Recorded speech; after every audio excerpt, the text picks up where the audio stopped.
As any parent could possibly tell you, the thought of running a D&D game with kids is probably along the lines of, trying to make it through the week without, doing something wrong or making a mistake. It seems impossible. And yet, we have two guests today that not only have done it, but do it regularly and to some success, actually. We are joined by two members of the team at the kids table. And yes, I already did ask if there is an adults table, but if you want to know the answer to that, you'll have to ask them yourself. This is How to Be a Better DM, the show designed to help you become the world's greatest dungeon master without breaking the bank, spending all of your time, or ruining all of your relationships. And as always, I'm joined by my co-host, Tanner Wayland. Tanner, how you doing? Great. Just, wonderful. I don't know if you know this about me. I think I mentioned it forever ago. I was originally going to be a teacher. Like that was what I was studying to be. And then I got really stressed and I switched. But before then, very passionate about helping, kids develop and like grow. And I think D&D is a great, unexpected way to do that. So I'm super excited for today. Yeah. I know that for most people, having children in their life is something that they desire. Most people want to become parents. And for most people, having children in their life is also kind of an inevitability because if you don't want to be a parent, you'll probably have people in your life who are. And as I said, we're joined by two members of the kids table team. We're joined by Ryan and Allison. Go ahead and say hello to the audience and also give us an introduction to who you are and what the kids table stands for. Okay, I'm Allison. I am the creative and business lead side of the Kids Table D&D. If you don't know us, the Kids Table is a family-friendly, kid-focused Dungeons and Dragons show. Primarily, we have an original actual play campaign on YouTube and wherever you get your podcasts. But we also like to do clips and tip videos for playing with kids, and we also write our own campaigns and other D&D resources that are designed to make playing with kids easier at your home game. My name is Ryan, and I am the storytelling and tech lead at the Kids Table. And the reason that we started doing the Kids Table, we launched it about a year ago, even though we had filmed a lot of our content almost 3 years ago, was because we looked around the D&D actual play space and saw a lot of really good stuff with adults and almost nothing for kids. And Allison and I both come from education backgrounds. We both value children and teenagers. We both have children in our families. And we wanted there to be examples out there for grown-ups to see, for parents to see, but for kids to see mostly, for kids to see kids just like themselves doing Dungeons and Dragons and telling stories, because that's ultimately what this is about. Kids are natural storytellers, and D&D is just a vehicle for telling a good story. I gotta say, I am 100% behind your guys' mission. When we started How to Be a Better DM, and later we started our actual play, The Pact and Boon, one of the things that I was really kind of persistent on is I wanted our stuff to be maximum, PG-13. And I think I'm kind of a PG kind of guy just naturally. But more than anything, I noticed that, I like to listen to actual play shows, and I have a 1.5-year-old, and I realized that there's going to come a point in time when he's going to be able to understand some stuff, and I won't be able to listen to those shows while I'm driving in the car or while he's around. And I think it's definitely a travesty that so much content around there around D&D is not kid friendly, especially because when you're kids, you play pretend without rules, so D&D is kind of this natural progression. So big kudos to you. Tanner, it looks like you're wanting to say something. Mostly, I was just kind of curious. When you guys first had this idea, so you said you were both in education already. Did you start out being like, okay, let's look for kids on that side, or did you is it your own kids who are in the podcast? I was just curious about that. So when we originally had started thinking about it, Allison was mentoring some teenagers who were going through teenage times, and we put our heads together and came up with a quick one shot for the teens just to see what would happen, to see if we could get them dialoguing, and it worked. Like it seemed it seemed to help open them up and get them talking to each other. And that's where we sort of came up with the idea of the kids table and took that forward. The kids that are on the actual play show right now, one of them is my son. In season 1, he was 6 years old. And season 2, which just dropped today, the first episode just dropped today, he's now 9. One of our mutual friends who has a daughter is the same age as my son. And in that first season, we also had a teenager. Alice was 17, I think, because we wanted to have sort of that mix of ages and give Alice the teenager space to sort of lead at the table too, to sort of be in that in between space where the adults at the table could sort of be mentoring Alice, and Alice could sort of be mentoring the 2 6-year-olds. Yeah, so it's all kids that we know, kids that are in our orbits.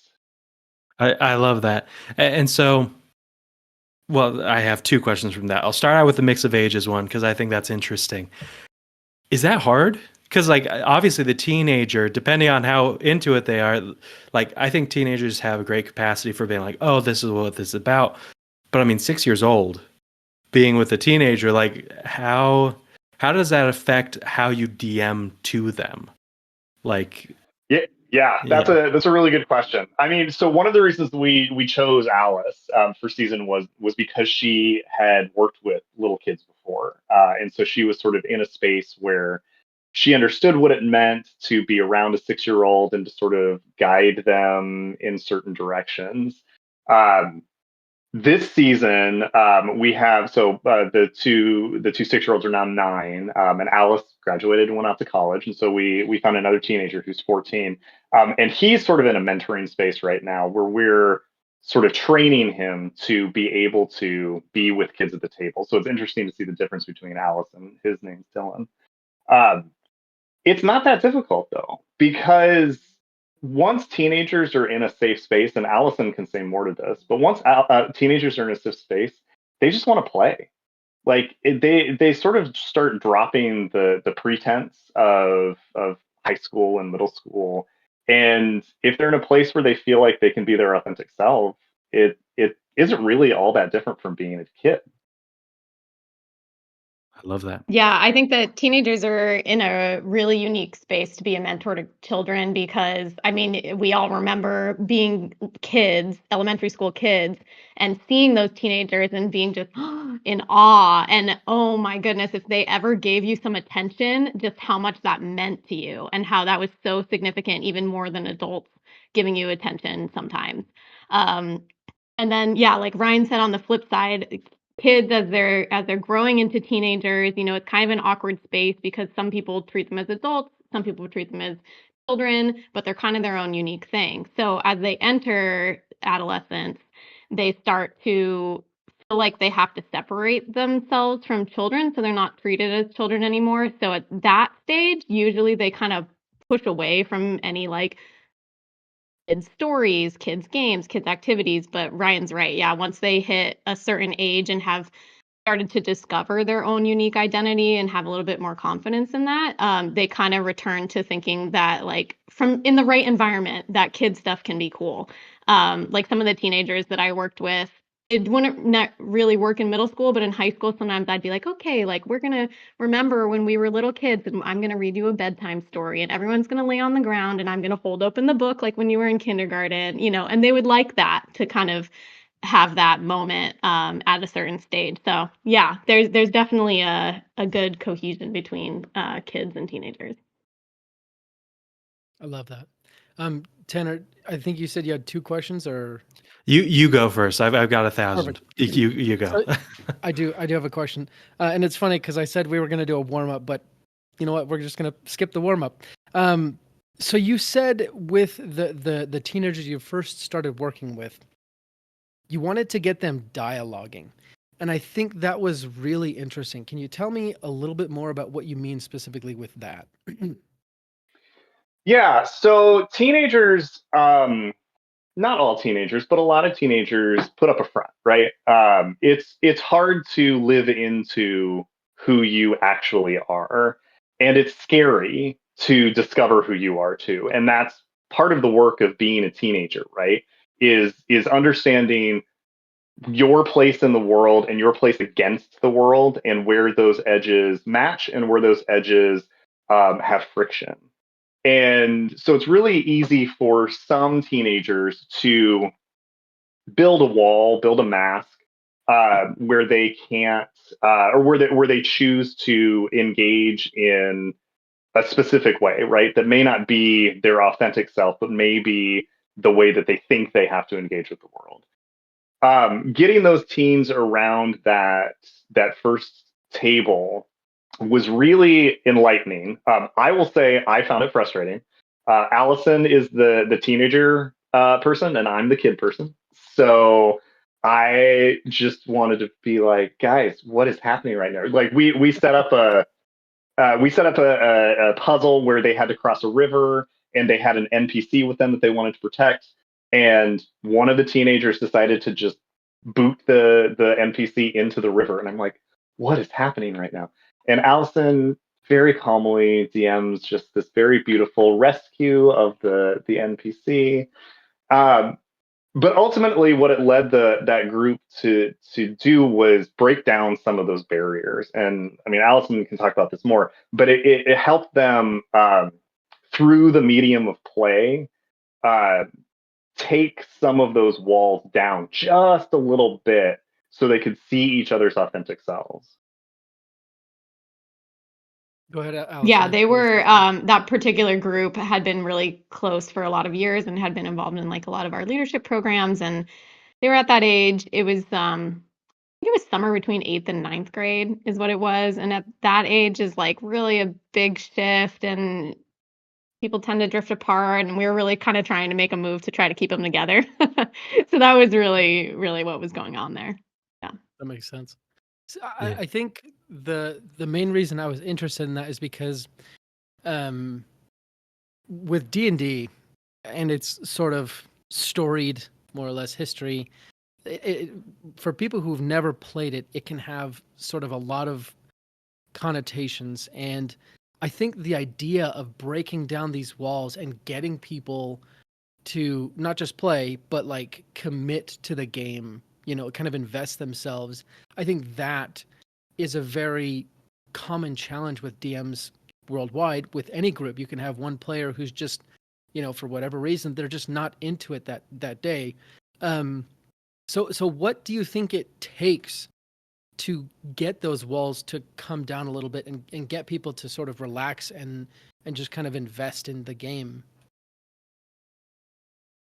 Well, that's the whole idea behind role playing, right? Is that you're putting on this mask and you're playing a role, so you can step out of your comfort zone and you can do things that you would be maybe afraid to do in social situations in real life when there's no mask, right?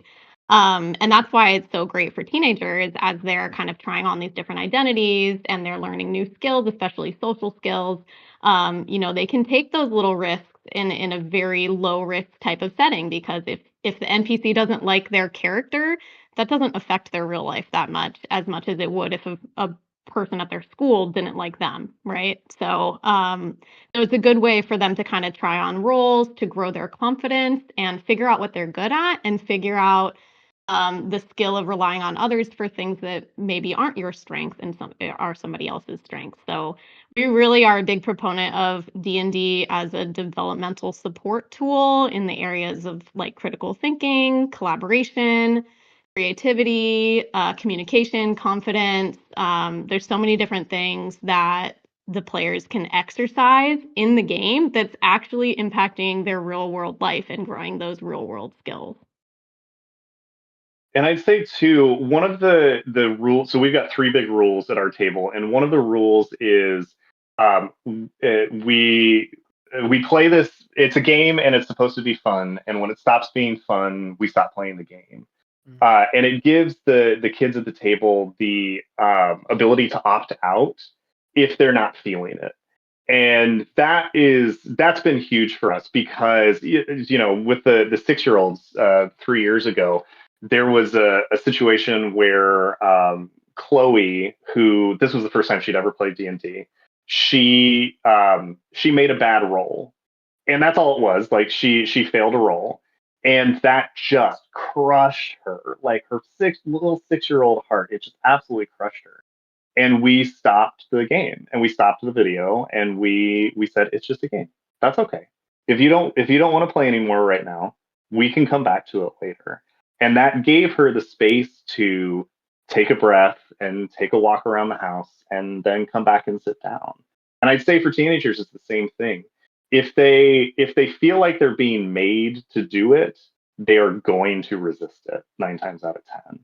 But if you give them the space to say, it's a game and we play it because it's fun, and if it stops being fun, we can stop playing, that gives them the space to have the fun, right? It gives them the space to look around and see, how can I make this fun, instead of how can I make this not fun.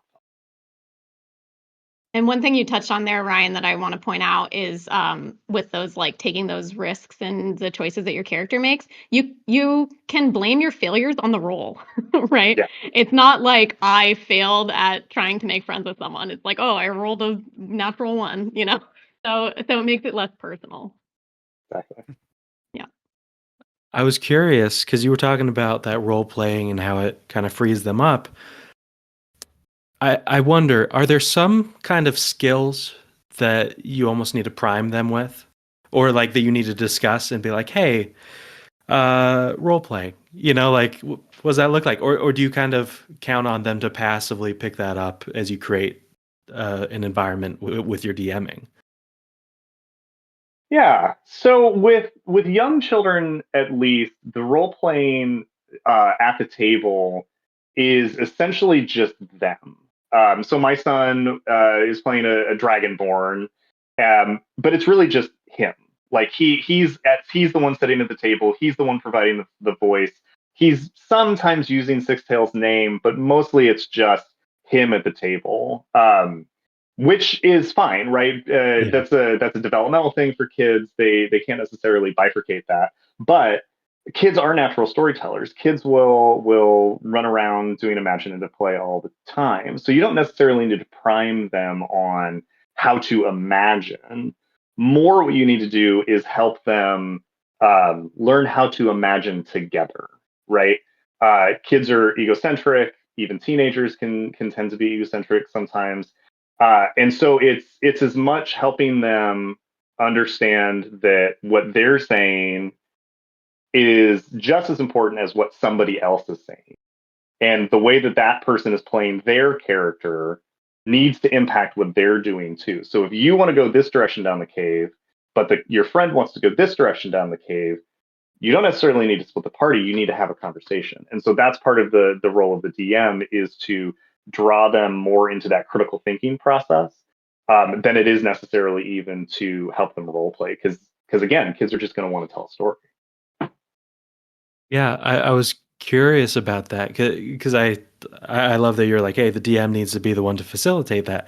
Because as much as you can have an initial rule that, like, hey, we hear each other out, we give each other turns to speak, having that rule would be helpful, but it's easy to forget in the moment.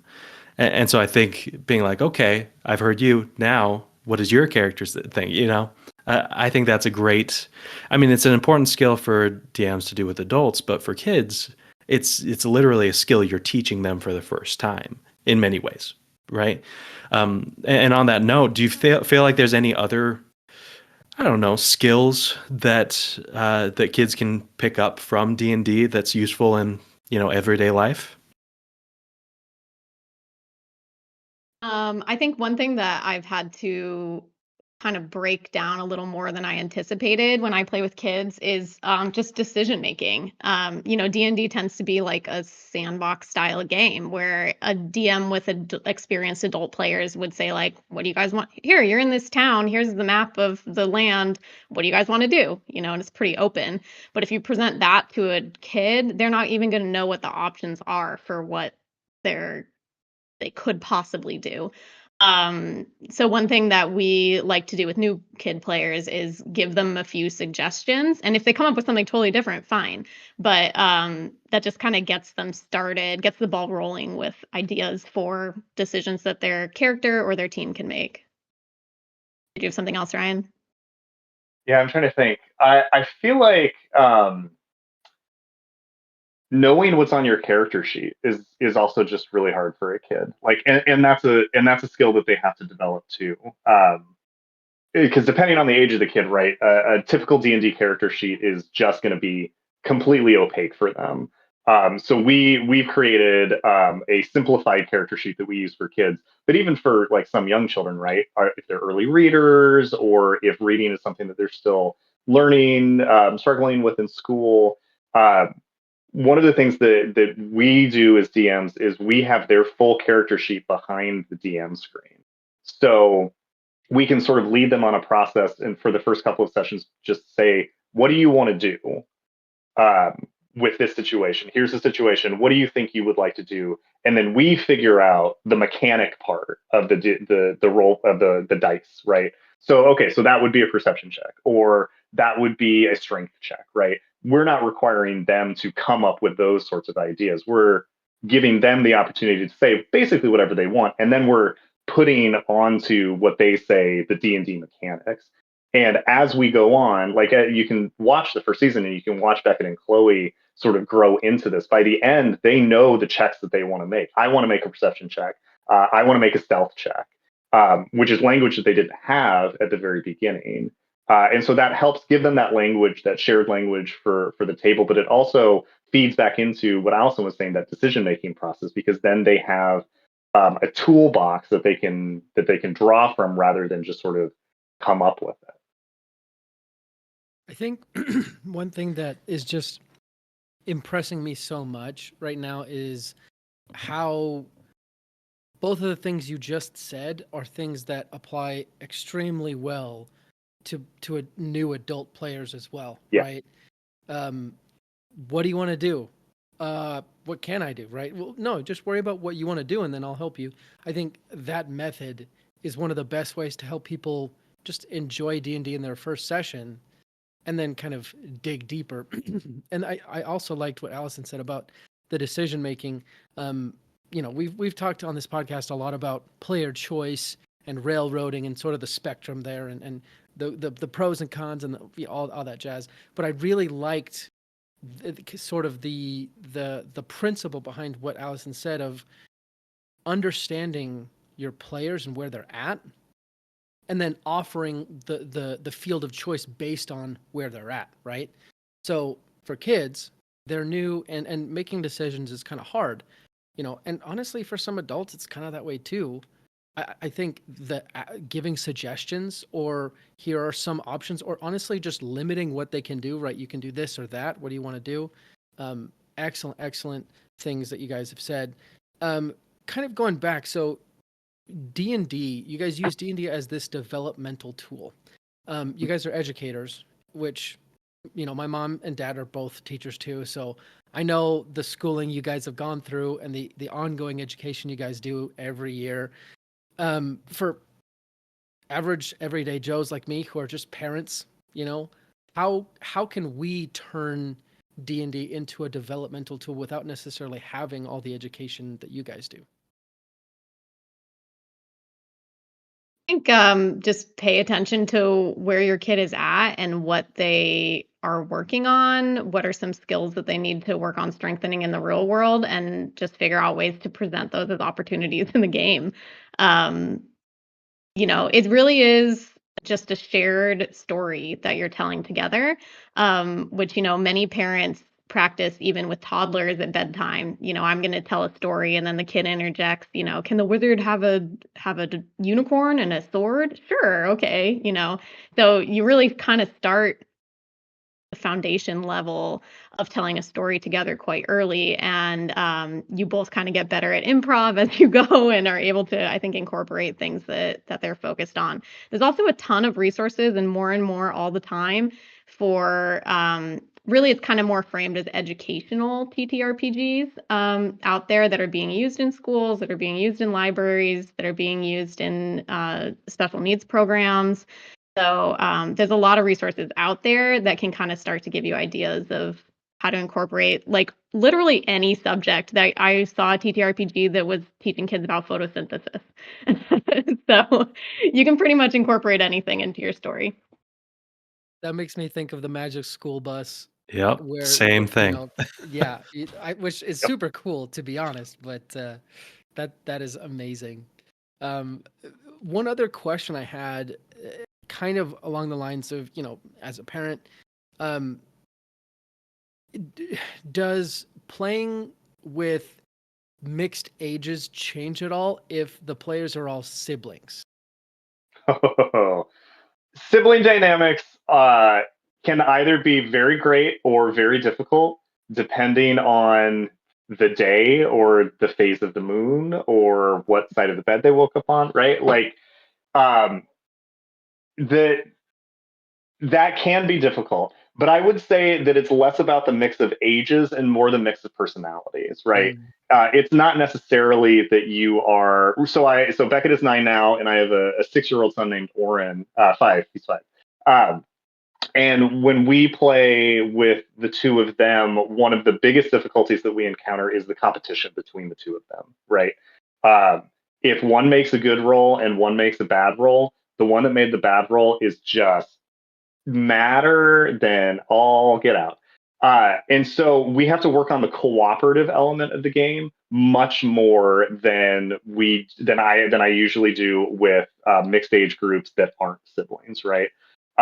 Every family's got a different dynamic, so maybe competition isn't the dynamic in yours, but whatever that dynamic is, that's the thing that you need to pay most attention to and figure out how to diffuse through puzzles, diffuse through storytelling, diffuse through multiple intelligences. So, some kids aren't going to be the math kids; they're going to be the sort of physical kids. And so, great. So, make them do a physical challenge, run around the house 6 times or something, right?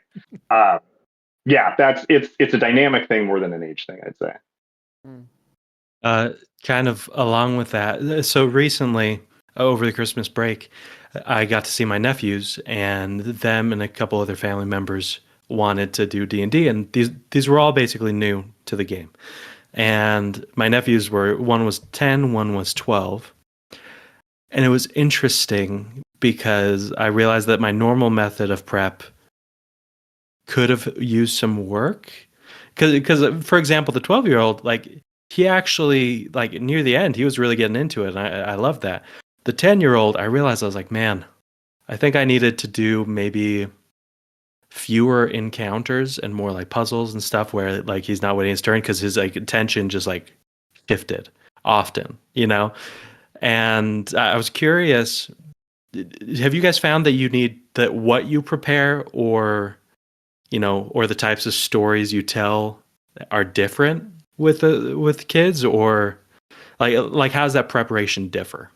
Yeah, for sure. Yeah. So there's a developmental thing that's happening there, right? That kids, because of the way that their brains are still forming, kids under 10 generally can't do a lot of abstract thinking. They're much more concrete processors.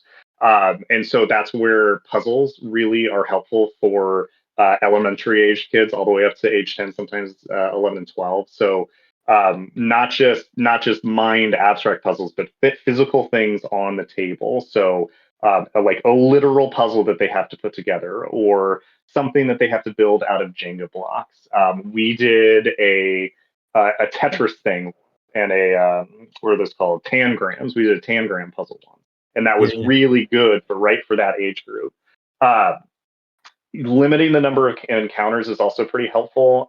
Thinking along the lines of what a story arc looks like, right? That there's a distinct beginning, middle, and end. Even if you're going to have multiple sessions, each session should have its own mini beginning, middle, and an end, even if that end is a cliffhanger. And generally speaking, the encounters, the DM has to be fast because the kids won't be. Because the kids won't know their moves, their spells. They're going to want to talk it out every time. They're not going to be prepping their turn while other people are going, because hopefully, actually, they're paying attention to what the other kids at the table are doing. So you as the DM have to be thinking 2 or 3 or 4 turns ahead. Like, so this kid is doing this right now. This monster is about to be dead. What is this kid going to get to do next, right? So your prep has to be more flow in that way. I just gotta say, I wrote down what you just said there. Each session should have a beginning, middle, and end, even if that end is a cliffhanger. I think, while it seems super simplistic, I think that is extremely wise. And honestly, this is one reason why I think most people should try DMing for kids, because simplification is really how you tell if you can understand something and if you're good at it, right? And I think DMing for kids, and actually maybe this is an assumption that you guys will have to check me on, because honestly I haven't done it yet. Do you have to simplify a lot of things for kids when you DM for them? It depends on what you mean by simplify. I mean, you've got to simplify the language for sure. They're not going to have the D&D vocabulary that veteran adults are going to have. So you're going to have to simplify the mechanics in the way that you describe them, but not necessarily in the way that you execute them. Spell slots still matter. You just might talk about them in a different way. Modifiers and sneak attack and advantage and disadvantage, they can do all of those things if they are told how to do it, right? So it's the difference between I don't know, like The Hobbit and Lord of the Rings, right? The Hobbit is like the easy reader, quote unquote, version of Lord of the Rings, but it's still dealing with the exact same themes. It's still dealing with the exact same archetypes, the same character interactions. It's just presented in a slightly different way. Yeah. So, Allison, what do you think? Well, I was going to come at it from a perspective of like helping a kid who's very first time playing D&D, or like very young kids, like pre-readers, preschoolers. We start with just, at least in my experience, I start with just telling a story together, where I'll kind of have them choose the scene, who their character is, what they have. I'll say, we're going on a journey. Where are we going? They choose the destination, the method of travel, their resources, and their character. And then I present the problem. And then they have to come up with a solution to overcome that problem. And then I narrate what happens next, and we kind of keep going. No dice, no mechanics. That's the very first encounter with role playing with D&D. Then with my daughters, as they got a little bit older, like maybe 4 or 5, I started just adding a d20. And if they rolled over 10, their attempt to solve the problem was a success. And if it was under 10, it was not. And kind of as they went, we kept adding more. We started adding damage dice and stuff like that. But in the beginning, it was very short and very simple. And in that same spirit, Ryan and I have written a series that's called 15-Minute D&D, which is intended for a kid's first encounter with D&D or a preschooler, where each storyline is a set of 5 15-minute sessions. And if you have a 3-year-old, 4-year-old, 5-year-old, we're probably just going to do one at a time. If you have a 6 or 7-year-old, you might do 2 or 3, and older than that, you might be able to play all 5 together. But each one has character blocks that literally just have like AC, HP, an attack. Is that it, Ryan? That's it. And then we simplified even we simplified the abilities into people, What was it, People, Ryan?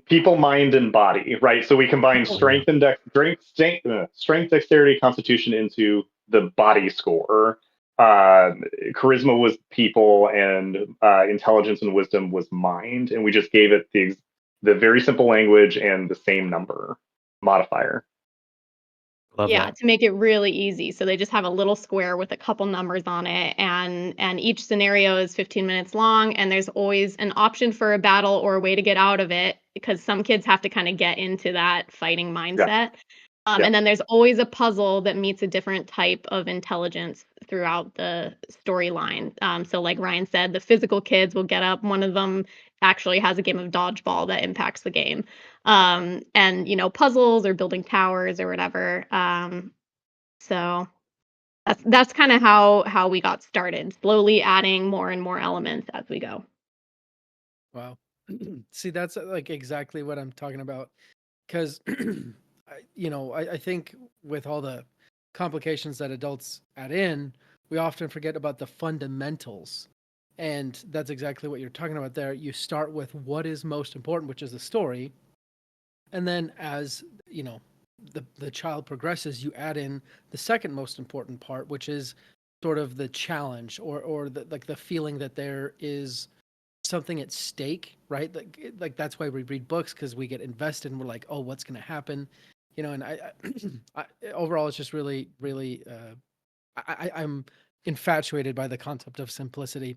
Going back a little bit, I know we're sort of running short on time, so this will be my last question, and then Tanner, I'll let you kind of have a few more. But you said you have 3 big rules at the table, and you only mentioned one of those rules. So what are the other 2? So the first big rule is that we treat everybody in the game with kindness, mercy, and justice. So this is all of the players around the table and all of the NPCs in the game. Kindness is the idea that the person that you are meeting is a full person, deserving of the same rights and responsibilities that you have. Mercy is the idea that you can meet the needs of that person. And justice is the idea that those needs come from something that's broken that you can fix. So all that together is the first rule: kindness, mercy, justice. And the second rule is um, we play by the rule of cool. So the dice help us give structure to our story. So if there's something that you want to do and you don't know how to do it, just ask and we will figure out how to do it. And then the dice will tell us if we can do it or not. And then the third rule is we play the game because it's fun. Wow. I love that. And One that follow-up first question. rule, Yeah, go ahead. can I just share a little anecdote? I just did a series for D&D Adventure Club. We did a play test for them. That's up on YouTube. And the kids I was playing with, they didn't know each other that well. So that first rule became really key in bringing them together for teamwork. And then the second part of it was kind of what you had touched on earlier, reminding them that the way that we're telling the story in this setting, some people maybe choose to do it otherwise, but we are the heroes of the story. We're not the villains. And that really helped a lot with getting them to make the same decisions versus, as you know, if you've ever played at a table with characters that are like opposite alignments, it makes it really hard. And a lot of the gameplay comes down to like the struggle, right, between people wanting to do 2 different things. But when we're playing with kids in this shorter, simple setting, it helps to set the stage that like, hey, we're working together toward a common goal of being the heroes. Wow. I really love that. And just the one follow-up question I have is, how do you navigate that when it comes to combat encounters? So most of the combat encounters that we have are with monsters uh, who have sort of if we're going by alignment, are evil, right? Can very clearly need to be stopped.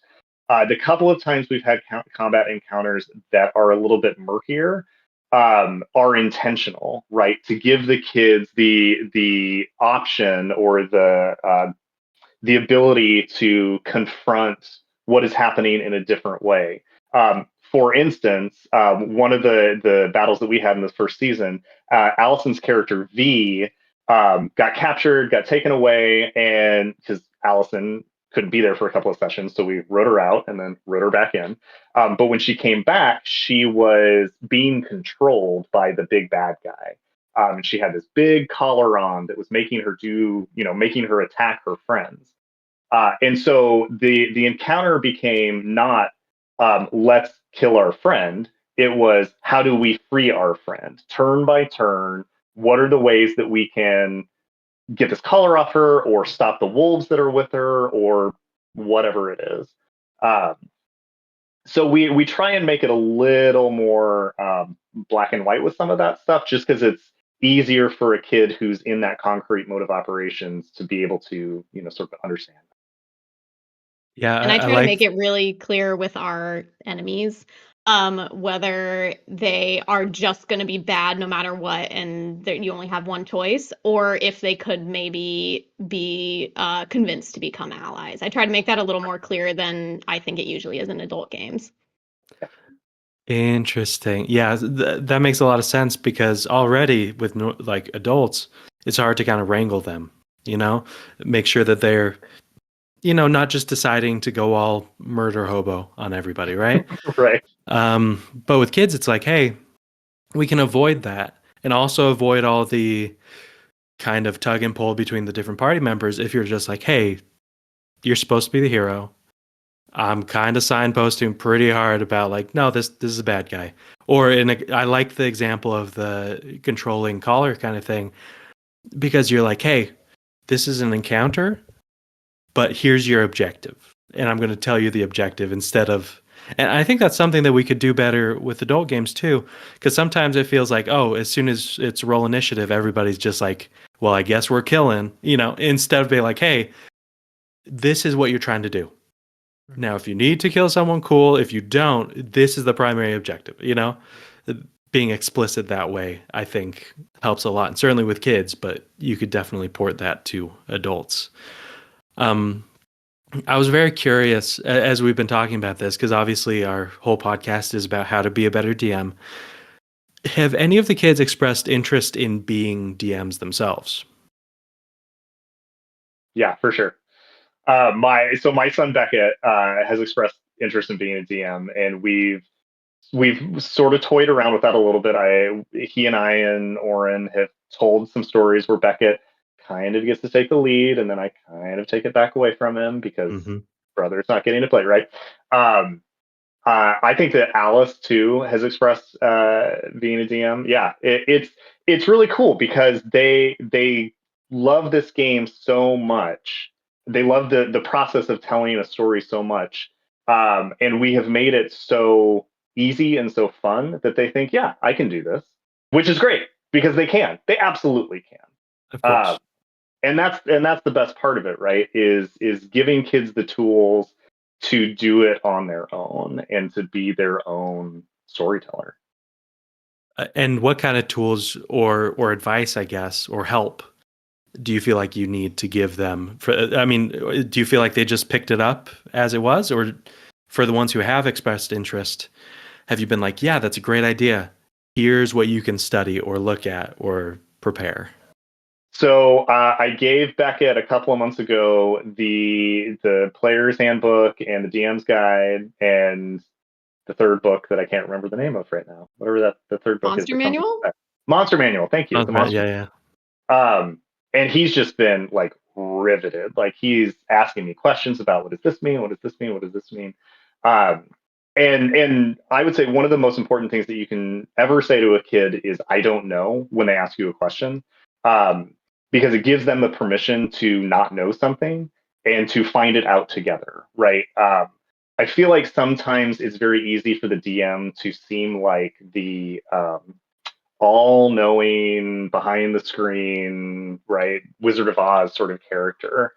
But to say to a kid, like to say to Beckett, "Oh, I don't know why a beholder does that. Let's find out. Let's read that together and figure out why it does it like that, or why does an encounter flow like this, or right." It gives them the space to learn rather than be discouraged. Wow. Beautiful. Yeah. Um, unfortunately, we're kind of at the end of our time, and I've just enjoyed this conversation so much. Maybe because I'm a parent, and I'm like thinking forward a couple of years, and but also I think for a lot of dungeon masters, hearing these, like I said, basic principles is very important because it does solidify, you know, what is fundamental to doing this well, and then everything else is just details. So before we let you go, though, I do want to ask you a couple questions. First one, how can people reach out to you, support you, and see what you're up to?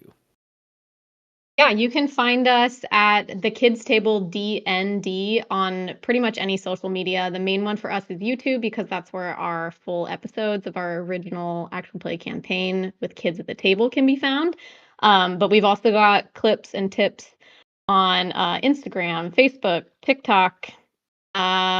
We started on Twitch today. And if you're interested in our resources for playing at home with kids or even new players, you can search the Kids Table on dmsguild.com or itch.io. Or if you find us on any of those social media pages, you'll find a link in the bio to where you can get those downloadable resources.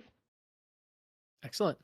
Excellent. Excellent. And speaking to the listener, if you enjoyed today's show, do us a favor and reach out to Ryan and Allison on Kids Table D&D and just give them a big thank you for us. That'll tell them how appreciative you are. And the last question is, based on our conversation today, what parting tip would you give to the Dungeon Master listening to make their games better? And this also includes you, Tanner, if you want to join in. I think my tip for parents would be I get a lot of questions from parents who are very anxious about starting to play with their kids, and they feel like they need to do all this prep and memorize the whole DM's guide and everything. Just start playing. It's okay. Like Ryan said, if you don't know the answer, you can look it up or you can play rules light for a while until you get it under your belt. But just start playing together and just start telling stories together and go from there. I think my tip would be a lot of the time we as adults think about what we would say to our younger self if we could talk to our 7-year-old self or 13-year-old self, what wisdom we would give them that would, help them in their journey. I want to flip it around and have you think, what would your 7-year-old self say to you? What kind of DM would your 7-year-old self need? And be that DM. Man, that's really hard to follow up. I mean, make sure there's snacks. No, I'm just kidding. I think. I mean, I'm not joking about that. I think kids will have a good time with that. But to back it up, like I agree with the first comment. Keep it simple. I think especially where, I think the worry is the parents or, aunts and uncles playing with their nephews or whatever it is would be nervous to start because they want to do well. They want to impress. They want to make it so fun that the only option is to keep playing forever and be super involved. But that doesn't happen. What does happen is you can create a fun environment and you can play it a little loosey-goosey at the start and just throw some common fantasy tropes at them. Because unlike us adults who are burnt out on it, like they're new to it. So if they run into a pack of goblins, you might feel like, oh, this is so basic. It's like for them, this is the first time. And so keep it simple. Get them involved and excited about the feel of the game. And then from there, I think they'll just fall in love, right? I gotta say, I think if nothing else, I am a better dungeon master because of this podcast episode. So thank you, Ryan, Allison, and Tanner for joining me on this show. Also, Ryan, thank you for that very thought-provoking prompt. I feel like that was something straight out of one of my therapy sessions. But to the listener, thank you for listening to this show. And like I said, reach out to the Kids Table D&D and enjoy their chocolatey goodness. I don't know if you guys have chocolate, but you should. And we'll be back next week with another amazing handcrafted episode just for you. But until then, let's go ahead and roll initiative.